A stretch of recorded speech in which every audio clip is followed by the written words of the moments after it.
saudaraku yang kekasih dalam nama Yesus, firman Tuhan pada hari ini yaitu masih sama dengan topik minggu yang lalu, bagaimana kita menerima mujizat Tuhan. Tentunya banyak di antara kita rindu akan mujizat Tuhan. Banyak di antara saudara perlu mujizat Tuhan. Amin, saudara. Ya. Mujizat Tuhan terjadi kalau Tuhan menjawab doa kita. Dan mujizat Tuhan terjadi, saudaraku, di luar daripada pikiran kita. Tidak bisa kita analisa dengan pikiran kita. Penyakit-penyakit disembuhkan Tuhan merupakan mujizat Tuhan. Persoalan-persoalan yang diselesaikan Tuhan merupakan mujizat-mujizat Tuhan. Nah, saudaraku, barangkali banyak di antara kita, saudaraku, yang membutuhkan tangan Tuhan langsung menjamah kita. Sehingga mujizat Tuhan berlangsung bagi kita. Bukalah hati saudara. Firman Tuhan ya dan amin. Firman Tuhan tetap berkuasa. Tuhan yang berjanji itu setia. Dia pasti menepati janjinya. Sepanjang kita percaya kepada janji Tuhan tersebut. Firman Tuhan ini dituliskan bagi kita. Supaya kita percayai. Supaya kita beriman pada firman Tuhan ini. Supaya kita terima firman Tuhan ini. Supaya ucapan kita seturut dengan firman Tuhan. Kita mengakui firman Tuhan dalam hidup kita. Dan kita mempraktekkan dan kita bertindak seturut dengan firman Tuhan dalam hidup kita. Maka kita akan menerima mujizat Tuhan di dalam hidup kita, saudaraku. Boleh jadi saudara memiliki persoalan penyakit. Sudah berapa lama saudara sakit dan belum sembuh juga. Hari ini saudara pandang kepada Tuhan Yesus. Pegang janji-janji Tuhan. Tuhan yang berjanji itu setia. Tuhan berkata, oleh bilur-bilurku engkau sudah sembuh. Berarti oleh bilur-bilur Yesus kita sudah sembuh, saudaraku. Saudara boleh jadi persoalan keluarga, saudaraku. Saudara dengan pikiran manusiawi kelihatannya tidak ada jalan keluar. Firman Tuhan berkata tidak ada yang mustahil bagi Tuhan. Tuhan memiliki jalan keluar yang sangat bijaksana. Bersandarlah kepadanya, memandanglah kepadanya, percayalah, mohon hikmat daripada Tuhan. Maka Tuhan akan memberikan jalan keluar atas persoalan saudara. Boleh jadi persoalan-persoalan keuangan, saudaraku. Hingga saudara sendiri sudah merasa malu akan persoalan keuangan tersebut. Saudara mohon lagi pertolongan Tuhan, mohon hikmat daripada Tuhan. Apa yang saudara perbuat, Tuhan akan memberikan jalan keluar, saudaraku, atau persoalan-persoalan lain yang secara manusiawi sudah rasanya tidak mungkin buat diselesaikan. Tuhan kita mempunyai mujizat. Saudara, pekerjaan Tuhan itu ajaib adanya. Kelahirannya ajaib, perkandungannya ajaib, saudaraku. Pelayanannya ajaib. Dan sampai sekarang dia masih melayani. Dia tidak berpangku tangan. Dia masih mendengarkan doa kita. Dia masih menjawab doa kita, saudaraku. Pelayanannya ajaib. Kematiannya ajaib, saudaraku. Kebangkitan dari kematian ajaib. Kenaikannya ke sorga ajaib. Dan dari sorga dia melayani dan mencurahkan Roh Kudus juga ajaib. Semua tidak bisa diterangkan dengan akal manusia. Itulah dia Tuhan kita, Tuhan Yesus. Tuhan yang hidup, Tuhan yang ajaib. Tuhan yang berkuasa. Tidak ada kuasa yang lebih besar daripada kuasa Tuhan Yesus, saudaraku. Nah, saudaraku, hari ini buka hati saudara. Terima firman Tuhan ini. Percayai mujizat Tuhan terjadi dalam hidup saudara. Karena firman Tuhan telah dengarkan pada hari ini adalah firman Tuhan yang tidak berubah, saudaraku. Banyak orang telah menerima mujizat Tuhan. Dari kesaksian-kesaksian tiap-tiap minggu dalam berita iman, saudara melihat bagaimana kuasa Tuhan bekerja dalam hidupnya. Bagaimana Tuhan mengobatkan hidupnya. Tidak terkecuali bagi saudara juga yang membutuhkan mujizat Tuhan pada hari ini. Kita akan membaca Yosua pasal 6 ayat 1 sampai 20. Ini sambungan dari Yosua pasal 3 yang kita baca minggu yang lalu. Bukalah Alkitab saudara, Yosua pasal 6 ayat 1 sampai 20. Kita baca bersama-sama. Dalam pada itu, Jericho telah menutup pintu gerbangnya. Telah tertutup kota itu karena orang Israel. Tidak ada orang keluar atau masuk. Berfirmanlah Tuhan kepada Yosua, ketahuilah, aku serahkan ke tanganmu Jericho ini beserta rajanya dan pahlawan-pahlawannya yang gagah perkasa. Haruslah kamu mengelilingi kota itu, yaitu semua prajurit harus mengedari kota itu sekali saja. Demikianlah harus engkau perbuat 6 hari lamanya. Dan 7 orang imam harus membawa 7 sangkakala tanduk domba dengan tabut. Tetapi pada hari yang ke-7, 7 kali kamu harus mengelilingi kota itu, sedang para imam meniup sangkakala. Apabila sangkakala tanduk domba itu panjang bunyinya, dan kamu mendengar bunyi sangkakala itu, maka haruslah seluruh bangsa bersorak dengan sorak yang nyaring, maka tembok kota itu akan runtuh. Lalu bangsa itu harus memanjatnya masing-masing langsung ke depan. Kemudian Yosua bin Nun memanggil para imam dan berkata kepada mereka, angkatlah tabut perjanjian itu, dan 7 orang imam harus membawa 7 sangkakala tanduk domba di depan tabut Tuhan. Dan kepada bangsa itu dikatakannya, majulah, kelilingilah kota itu, dan orang-orangnya bersenjata harus berjalan di depan tabut Tuhan.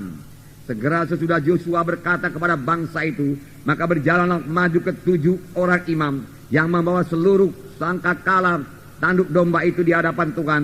Lalu mereka meniup sangkakala, sedang tabut perjanjian Tuhan mengikut mereka. Dan orang-orang bersenjata berjalan di depan para imam yang meniup sangkakala, dan barisan penutup pengikut tabut itu, sedang sangkakala terus-menerus ditiup. Tetapi Yosua telah memerintahkan kepada bangsa itu demikian, janganlah bersorak dan janganlah perdengarkan suaramu, sepada kata pun janganlah keluar dari mulutmu, sampai pada hari aku mengatakan kepadamu bersoraklah, maka kamu harus bersorak. Demikianlah tabut Tuhan mengelilingi kota itu, mengedarinya sekali saja. Kemudian kembalilah mereka ke tempat perkemahan dan bermalam di tempat perkemahan itu. Keesokan harinya Yosua bangun pagi-pagi, lalu para imam mengangkat tabut Tuhan. Maka berjalanlah juga ke 7 orang imam yang membawa ke 7 sangkakala tanduk domba itu di depan tabut Tuhan. Sambil berjalan mereka meniup sangkakala, sedang orang-orang bersenjata berjalan di depan mereka, dan barisan penutup mengikut tabut Tuhan, sementara sangkakala terus-menerus ditiup. Demikianlah pada hari yang kedua mereka mengelilingi kota itu sekali saja, lalu pulang ke tempat perkemahan. Dan begitulah dilakukan mereka selama 6 hari lamanya. Tetapi pada hari yang ke-7 mereka bangun pagi-pagi ketika fajar menyingsing dan mengelilingi kota 7 kali dengan cara yang sama. Hanya pada hari itu mereka mengelilingi kota itu 7 kali. Lalu pada ke-7 kalinya, ketika para imam meniup sangkakala, berkatalah Yosua kepada bangsa itu, bersoraklah, sebab Tuhan telah menyerahkan kota ini kepadamu. Dan kota ini dengan segala isinya akan dikhususkan bagi Tuhan untuk dimusnahkan. Hanya Rahab perempuan sundal itu akan tetap hidup, ia dengan semua orang yang bersama-sama dengan dia dalam rumah itu, karena ia telah menyembunyikan orang suruhan yang kita suruh. Tetapi kamu ini jagalah dirimu terhadap barang-barang yang dikhususkan untuk dimusnahkan, supaya jangan kamu mengambil sesuatu dari barang-barang yang dikhususkan itu setelah mengkhususkannya, dan dengan demikian membawa kemusnahan atas perkemahan orang Israel dan mencelakakannya. Segala emas dan perak serta barang-barang tembaga dan besi adalah kudus bagi Tuhan. Semuanya itu akan dimasukkan ke dalam perbendaharaan Tuhan. Lalu bersoraklah bangsa itu, sedang sangkakala ditiup. Segera sesudah bangsa itu mendengar bunyi sangkakala, bersoraklah mereka dengan sorak yang nyaring. Maka runtuhlah tembok itu, lalu mereka memanjat masing-masing ke dalam kota, masing-masing langsung ke depan dan merebut kota itu. Luar biasa mujizat Tuhan, saudaraku.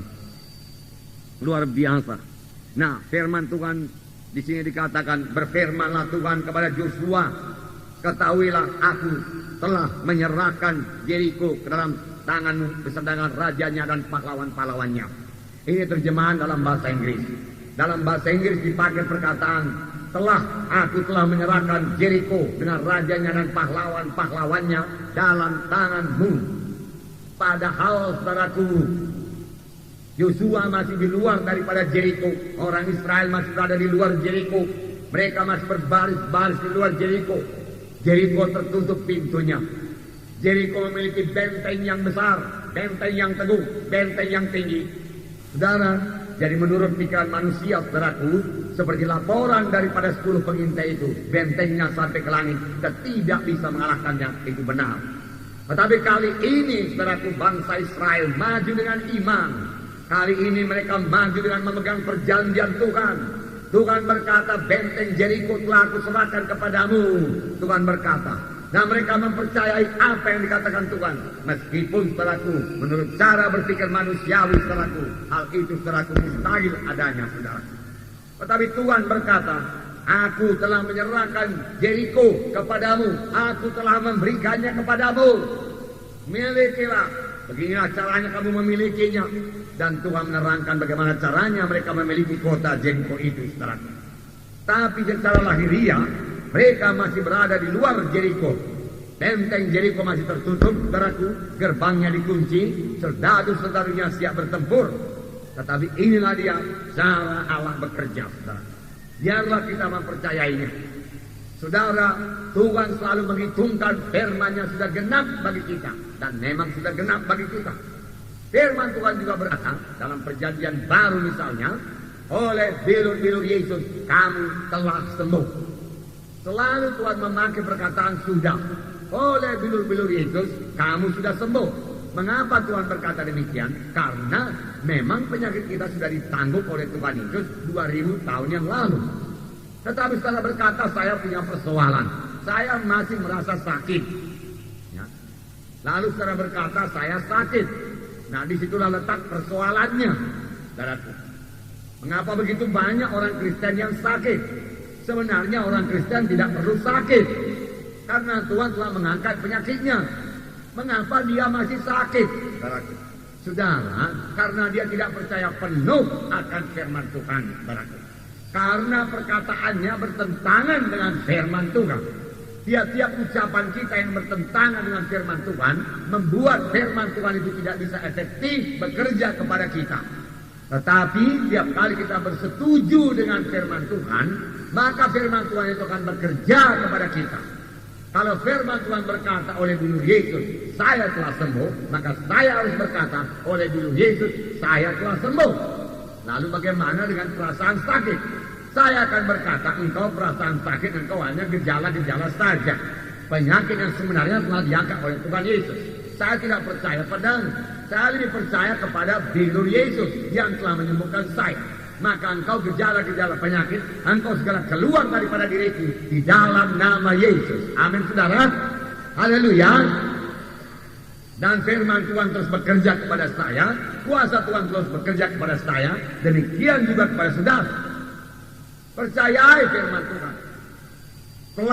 Telah artinya sudah segala perkara yang berguna bagi hidup dan ibadah sudah dikaruniakan Tuhan kepada kita. Itu sebabnya setelah aku menjadi orang Kristen adalah menjadi orang yang istimewa. Karena semuanya telah diberikan Tuhan kepada kita. Biarlah kita mengenali hak-hak kita, kedudukan kita sebagai anak-anak Tuhan. Kita ini orang yang istimewa dalam Tuhan. Dalam Galatia pasal 3 ayat 13 dan 14 sini dikatakan, Galatia pasal 3 13 14, satu berkat yang besar biarlah jadi kepada kita kalau kita mempercayainya, kalau kita saudaraku mengakuinya, kalau ucapan kita tidak bertentangan dengan firman Tuhan ini. Kristus telah menebus kita dari kutuk hukum Taurat dengan jalan menjadi kutuk karena kita, sebab ada tertulis, terkutuklah orang yang digantung pada kayu salib. Di sini dikatakan Kristus telah menebus kita, sudah menebus kita dari kutuk hukum Taurat atau dari kutuk dosa dengan jalan menjadi kutuk karena kita, sebab ada tertulis, terkutuklah orang yang digantung pada kayu salib. Jadi kita tidak dibawa kutuk dosa lagi, kutuk dosa kemiskinan, kutuk dosa penyakit yang tidak sembuh-sembuh. Kutuk dosa adalah hukuman yang kekal, neraka yang kekal. Tuhan telah menebus kita daripada kutuk dosa ini. Maka satu pun daripada kutuk dosa ini tidak perlu menimpa kita lagi, tidak perlu kena kepada kita, karena Yesus telah mengangkatnya. Buat apa saudara angkat lagi? Percaya saja apa yang dikatakan firman Tuhan ini, saudara. Sebab yang berjanji ini setia. Kalau ada orang jujur secara dunia ini, saudaraku, maka kalau dia berjanji, saudara akan mempercayainya. Hanya manusia yang jujur saja, yang saudara kenal barangkali sudah 20 tahun atau 30 tahun, dan dia tidak pernah menipu saudara. Lalu pada suatu hari dia menjanjikan sesuatu kepada saudara. Saudara pun mempercayainya dengan berkata, orang itu bisa dipercaya. Aku sudah kenal dia 20-30 tahun lamanya, nggak pernah dia bohong. Dia selalu menepati janjinya. Masakan kali ini dia tidak menepati janjinya. Dia orang baik itu. Itu hanya secara manusiawi. Kita bisa percaya kepada orang yang jujur. Saya bertanya kepada saudara, siapa yang lebih jujur daripada Tuhan Yesus? Siapa yang lebih baik daripada Tuhan Yesus? Siapa yang lebih gentleman daripada Tuhan Yesus? Saudara, siapa yang lebih setia daripada Tuhan Yesus? Adakah itu, saudaraku? Hah? Tidak ada, saudaraku, tidak ada. Oleh sebab itu biarlah kita mempercayai penuh, saudaraku, apa yang dikatakan Tuhan Yesus, saudaraku, kepada kita, saudaraku. Apa yang janjikan Tuhan Yesus kepada kita. Nah, saudara, yang kekasih dalam nama Yesus. dalam ayat 14 berkata, Yesus Kristus telah membuat ini supaya dalam Dia berkata Abraham sampai kepada bangsa-bangsa lain, juga oleh iman kita yang menerima roh yang telah dijanjikan itu. Nah, Yesus Kristus telah membuat ini supaya dalam Dia berkata Abraham sampai kepada bangsa-bangsa lain, sehingga oleh iman kita menerima roh yang telah dijanjikan itu. Haleluya. Nah, Roma 8 ayat 2. Satu ayat lagi saya bacakan pada saudara. Bahwasanya kita tidak di bawah hukum dosa, tidak di bawah hukum maut lagi. Roma 8 ayat 2. Roma 8 ayat 2. Roh yang memberi hidup telah memerdekakan kamu dari hukum. Roh yang memberikan hidup telah memerdekakan kamu dalam Kristus dari hukum dosa dan hukum maut. Nah, di sini juga dikatakan roh yang memberikan hidup yaitu Roh Kudus telah memerdekakan kamu dalam Kristus dari hukum dosa dan hukum maut. Roh Kudus membebaskan kita dari hukum dosa. Roh Kudus memberi hidup. Puji Tuhan. Bukankah Roh Kudus ada dalam saudara? Amin, saudaraku. Nah, Roh Kudus dalam saudara tidak tinggal diam. Roh Kudus memberikan hidup kepada saudara.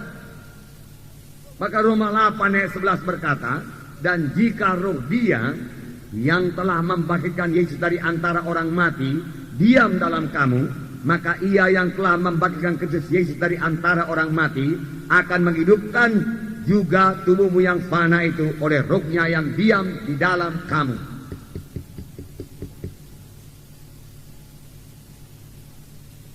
Nah, jadi roh Dia atau Roh Kudus membangkitkan Yesus dari antara orang mati diam dalam kamu, maka Ia yang telah membangkitkan Kristus Yesus dari antara orang mati akan menghidupkan juga tubuhmu yang fana oleh rohnya yang diam dalam kamu. Roh Kudus menghidupkan tubuh-tubuh kita ini. Roh Kudus dalam saya. Roh Kudus saudaraku memfungsikan seluruh organ-organ tubuh saya. Demikian Roh Kudus menghidupkan seluruh anggota tubuh saudara. Amin. Haleluya. Biarlah saudara mempercayainya sepenuhnya. Walau masih ada perasaan-perasaan bahwasanya dalam tubuh saudara ada penyakit atau anggota tubuh saudara tidak berfungsi dengan baik, mohon Tuhan genapkan Roma 8 ayat 11 kepada saya Tuhan, supaya Roh Kudus menghidupkan semua organ-organ tubuh saya. Karena Roh Kudus dalam saya, Tuhan katakan, Roh Kudus memang dalam saudara. Rasakan dia dalam saudara, saudaraku. Hargakan dia berada dalam saudara. Inilah yang tidak pernah dialami oleh bangsa pilihan Tuhan. Kecuali nabi-nabi, guru-guru, dan raja-raja. Mereka memiliki roh Tuhan dalam dia. Tapi yang lain tidak memiliki roh Tuhan. Dan roh Tuhan dalam dia itu membuat perkara yang luar biasa dalam hidupnya. Menyanggupkan dia, saudaraku, untuk melayani, saudaraku. Nah, saudaraku yang kasih dalam nama Yesus. Di sini dikatakan roh yang memberi hidup. Memang dia memberi hidup. Bukan hanya hidup di dunia ini. Roh Kudus memberikan hidup yang kekal. Amin, saudara. Nah, telah memerdekakan kamu dalam Kristus dari hukum dosa dan hukum maut. Puji Tuhan, saudaraku. Nah, inilah milik kita sekarang. Dan firman Tuhan, Roh Kudus yang ada dalam kita itu lebih besar daripada roh manapun juga. Oleh sebab itu setiap anak-anak Tuhan harus jadi pemenang. Saudara jadi pemenang. Dan boleh mengalami mujizat Tuhan dalam hidup saudara. Jadi pada hari ini buka hati saudara. Semua kita boleh mengalami mujizat Tuhan. Kuasa Tuhan dalam hidup kita. Terima dengan iman. Dalam Ibrani 11 ayat 6 dikatakan tanpa iman mustahil. Tetapi dengan iman apa yang tidak ada menjadi ada.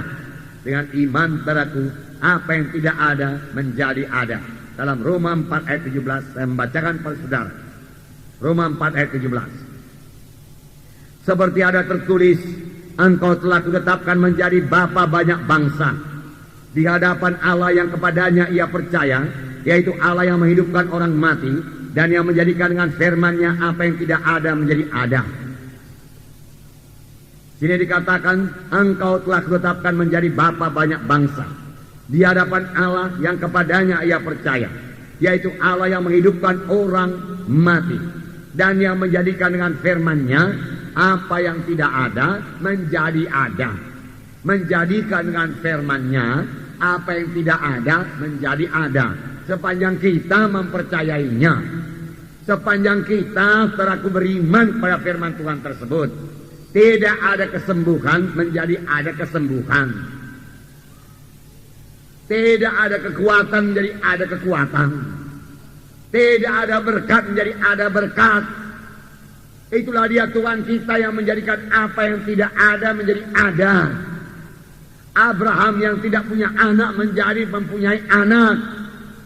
Karena dia percaya kepada janji Tuhan. Meskipun menurut pikirannya hal itu sudah tidak mungkin. Dia mengetahui, dia tahu rahim Sarah sudah tertutup. Dia tahu dia sudah tua. Tetapi terhadap janji Allah ia tidak bimbang karena ketidakpercayaan. Dia percaya kepada janji Allah. Maka Tuhan berkata, karena kepercayaanmu itu begitu besar, maka itu kuhitungkan jadi kebenaran. Maka apa yang tidak ada menjadi ada. Tidak ada anak menjadi ada anak. Amin, saudaraku. Haleluya. Itulah dia Tuhan kita. Kita boleh mengalami mujizat Tuhan. Memang menurut pikiran manusia, saudaraku, perintah Tuhan ini, saudaraku, nampaknya tidak masuk akal. Tuhan dengan jelas berkata kepada bangsa Israel, Jericho telah aku serahkan kepadamu, beserta dengan rajanya dan pahlawan-pahlawannya. Mana Tuhan, kami masih di luar sini Tuhan. Mereka Tuhan masih teguh di sana Tuhan. Kami masih belum bisa Tuhan masuk ke dalam benteng Jericho. Engkau berkata, Jericho telah menjadi milik kami Tuhan. Mereka saudaraku payah mempercayainya saudaraku.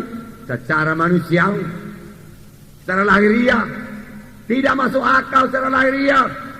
Tetapi mereka tidak memakai akalnya. Mereka memakai imannya. Amin saudara. Mereka percaya kepada apa yang disabdakan Tuhan saudaraku. Nah, puji Tuhan saudaraku.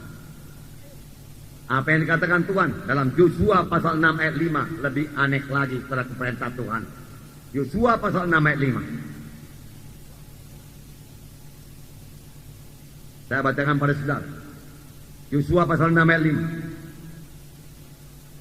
Apabila sangkakala tanduk domba itu panjang bunyinya, dan kamu mendengar bunyi sangkakala itu, maka haruslah seluruh bangsa bersorak dengan sorak yang nyaring, maka tembok kota itu akan roboh, lalu bangsa itu harus memanjatnya masing-masing langsung ke depan.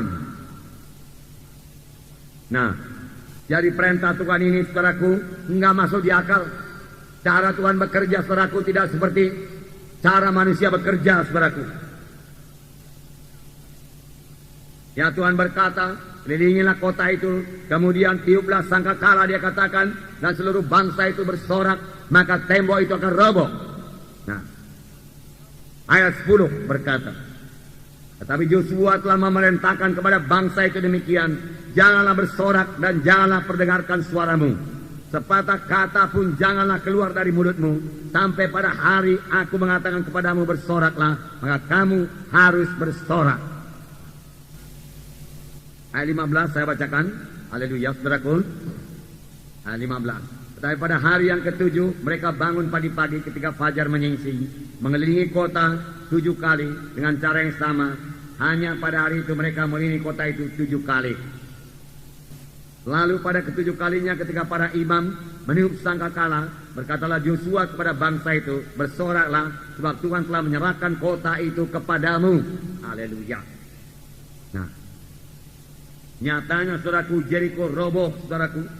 Di dalam ayat 20 dikatakan, lalu bersoraklah bangsa itu, sedang sangkakala ditiup. Segera sesudah bangsa itu mendekat, mendengar bunyi sangkakala, bersoraklah mereka dengan sorak yang nyaring. Maka runtuhlah tembok itu, lalu mereka memanjat masuk ke dalam kota, masing-masing langsung ke depan merebut kota itu. Amin saudara. Ya, mujizat Tuhan berlangsung saudaraku di sini saudaraku. Tembok Jericho roboh, puji Tuhan saudaraku.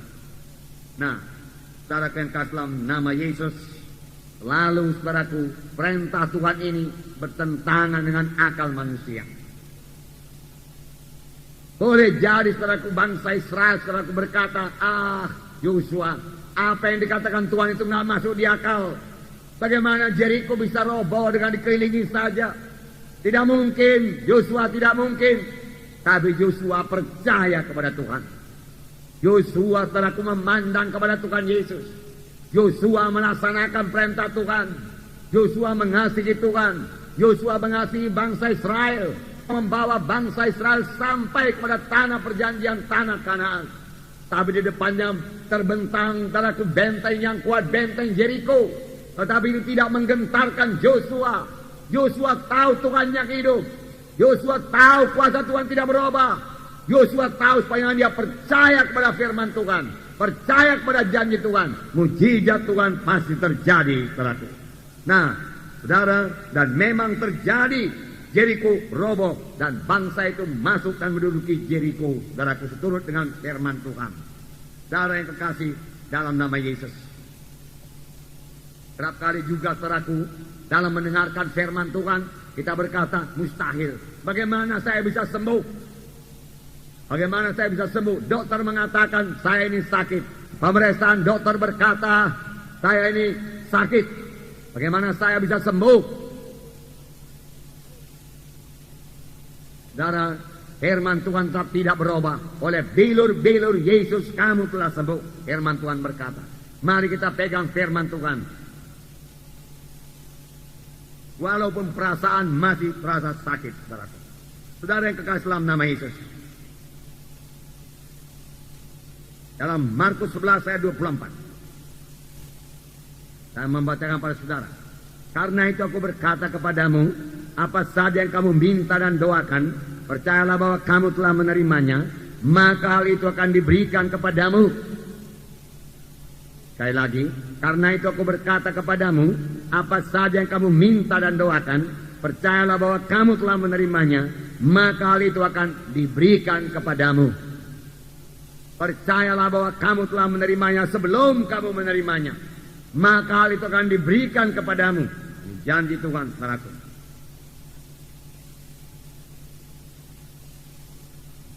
Nah, hari ini juga, saudaraku, kita belajar bertindak dalam iman, saudaraku. Ada lagi beberapa contoh dalam Alkitab, saudaraku. Misalnya, Tuhan Yesus menyuruh murid-muridnya memberi makan 5.000 orang dengan 5 roti dan 2 ikan. Saya bacakan sedikit kepada saudara Matius 14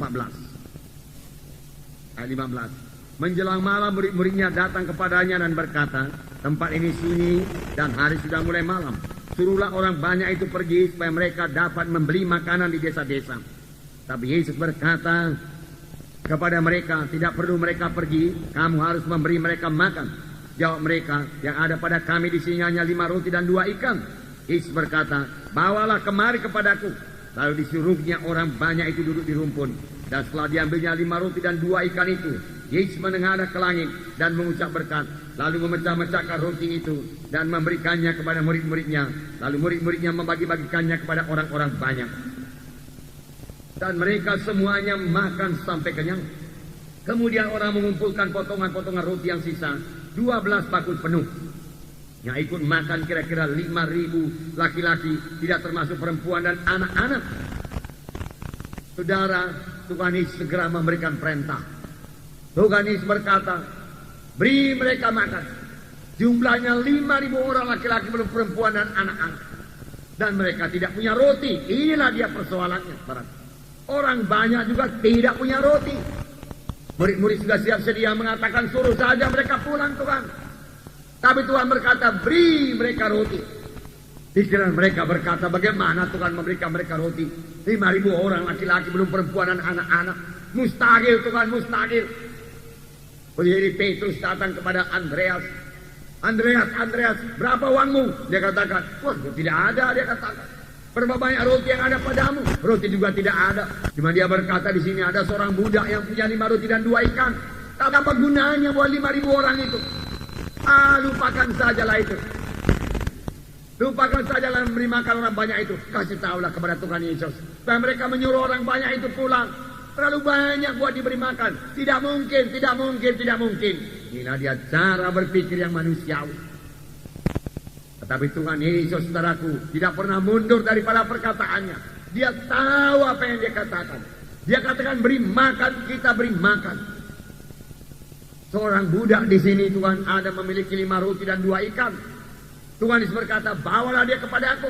5 roti, Tuhan, 2 ikan, Tuhan. 5.000 orang makan, Tuhan. Mustahil, Tuhan. Tidak mungkin, Tuhan. Tapi kepada Tuhan Yesus tidak ada perkara yang tidak mungkin. Tuhan Yesus berkata, suruh mereka duduk.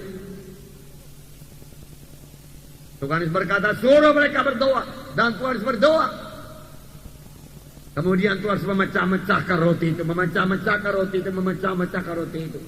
Kemudian menyuruh membagikannya kepada kelompok semua. Dan semuanya makan. Masih bersisa. Setelah semuanya kenyang. 5.000 orang laki-laki. Belum perempuan dan anak-anak. Semuanya kenyang. Dan masih sisa lagi 12 bakul. Inilah dia mujizat Tuhan. Mujizat masih berlangsung. Amin, saudaraku. Marilah kita percaya mujizat Tuhan. Jangan batasi kuasa Tuhan. Satu contoh lagi, saudaraku. Dalam Lukas pasal 5. Lukas pasal 5. Saya baca mulai ayat 1. Pada suatu kali Yesus berdiri di pantai Danau Genesaret. Sedang orang banyak mengerumuni dia hendak mendengarkan firman Allah. Dia melihat 2 perahu di tepi pantai. Nelayan-nelayan telah turun dan sedang membasuh jalannya. Dia naik ke dalam salah satu perahu itu, yaitu perahu Simon, dan menyuruh dia supaya menolakkan perahunya sedikit jauh dari pantai. Lalu ia duduk dan mengajar orang banyak dari atas perahu. Setelah selesai berbicara, ia berkata kepada Simon, bertolaklah ke tempat yang dalam dan tebarkanlah jalanmu untuk menangkap ikan. Simon menjawab, Guru, telah sepanjang malam kami bekerja keras dan kami tidak mendapat apa-apa. Tetapi karena engkau menyuruhnya, aku akan menebarkan jala juga. Setelah mereka melakukannya, mereka menangkap jumlah besar ikan dan jala mereka mulai koyak. Nah, sekarang Petrus berdiri di pantai. Hari waktu itu pagi hari. Petrus sepanjang malam telah bekerja, tetapi tidak seekor ikan pun dapat. Petrus sangat membutuhkan ikan, tapi ikan tidak dapat. Petrus sudah capek, tetapi perahu kosong. Petrus butuh ikan, Petrus butuh uang, tapi ikan tidak dapat. Boleh jadi ada persoalan kita seperti ini, saudaraku. Kita butuh uang, tapi uang tidak ada. Kita kerja, tapi tidak berhasil. Sampai Yesus datang. Dan Yesus datang tidak terus memberi berkat. Yesus datang malah meminta perahu Petrus. Itulah milik Petrus satu-satunya. Petrus sebenarnya sudah capek. Petrus mau pulang ke rumah. Dia mau istirahat tidur, saudaraku. Nanti malam carikan lagi. Tetapi Tuhan berkata, Petrus, boleh aku pinjam perahumu? Boleh aku pinjam perahumu? Petrus berkata, silakan Tuhan. Lalu Tuhan memakai perahu Petrus. Dari atas perahu Petrus, Tuhan mengajar orang banyak. Selesai mengajar, perahu Petrus tidak bisa sama lagi. Semua yang telah diserahkan kepada Tuhan Yesus harus berubah. Semua yang diserahkan kepada Tuhan harus diberkati Tuhan berganda-ganda. Semua yang menyerahkan hidupnya kepada Tuhan Yesus, hidupnya tidak akan sama lagi. Amin, saudara. Semua yang datang kepada Yesus, hidupnya tidak sama lagi. Semua yang memberi korbannya kepada Yesus, pasti hidupnya tidak sama lagi. Sama sebagaimana Petrus. Tuhan berkata kepada Petrus, Petrus bertolak ke tempat yang dalam. Petrus bertolak ke tempat yang dalam. Saudaraku, Petrus berkayuh, Petrus patuh, dia bertolak ke tempat yang dalam. Kemudian Tuhan berkata, tebarkan jalamu Petrus. Petrus terkejut mendengar perintah Tuhan. Perintah Tuhan ini, saudaraku, berlawanan dengan pikirannya. Dia seorang nelayan, ahli dalam menangkap ikan. Dari kecil dia menangkap ikan. Petrus berkata, Tuhan, ini pagi hari Tuhan. Aku nelayan Danau Galilea ini Tuhan. Sudah lama dari kecil aku nelayan. Kami tidak pernah menangkap perahu di pagi hari. Kami selalu menangkap menangkap ikan di malam hari. Karena pada pagi hari kami menebar jala dari perahu, maka ikan-ikan melihat jala kami, dia akan pergi. Tidak mungkin dapat ikan, Tuhan, tidak mungkin. Tetapi Tuhan, karena Engkau yang mengatakannya, aku akan menebarkan jala juga. Darah, lalu Petrus menebarkan jala. Karena perkataanmu itu, Tuhan. Karena firman-Mu berkata demikian. Aku mempercayai firman-Mu, Tuhan. Aku lebih percaya kepada firman-Mu, Tuhan, daripada pikiranku. Aku lebih percaya kepada firman-Mu daripada pendapatku. Pendapatku berkata tidak mungkin, tapi firman-Mu berkata taburkan jala. Kalau menurut pengalamanku, Tuhan, tidak akan bisa dapat ikan. Tetapi karena Engkau berkata taburkan jala, maka aku akan menaburkan jala juga. Dan dia tabur jala, saudaraku. Pada waktu dia tarik jala itu penuh dengan ikan. Karena perkataanmu itu, karena firman-Mu itu, karena firman-Mu itu, karena firman Tuhan berkuasa, karena Tuhan mengenapi janjinya, karena janji itu bagi saudara. Marilah kita semua berpegang kepada janji Tuhan, supaya kita mengalami mujizat Tuhan di dalam hidup kita. Amin. Haleluya. Saudaraku, secara pikiran manusia, bagaimanakah Jericho bisa runtuh hanya dengan keliling-keliling saja? Benteng yang tebalnya 10 meter, benteng yang tebalnya 5 meter, saudaraku, dikelilingi bisakah roboh? Saudaraku, tidak masuk di akal. Tetapi Yosua percaya kepada firman Tuhan. Bangsa Israel percaya kepada firman Tuhan. Yang meruntuhkan Jericho itu bukanlah nyanyian mereka, saudaraku. Bukanlah, saudaraku, sorakan mereka. Tetapi yang meruntuhkan Jericho itu adalah iman mereka. Amin, saudaraku. Sama sebagaimana imanmu jadi padamu, firman Tuhan berkata. Tuhan Yesus berkata kepada seorang perempuan yang sakit 12 tahun, hai anakku, imanmu telah menyembuhkan engkau. Imanmu telah menyembuhkan engkau. Sama sebagaimana imanmu, jadilah padamu. Marilah kita miliki iman. Amin, saudara.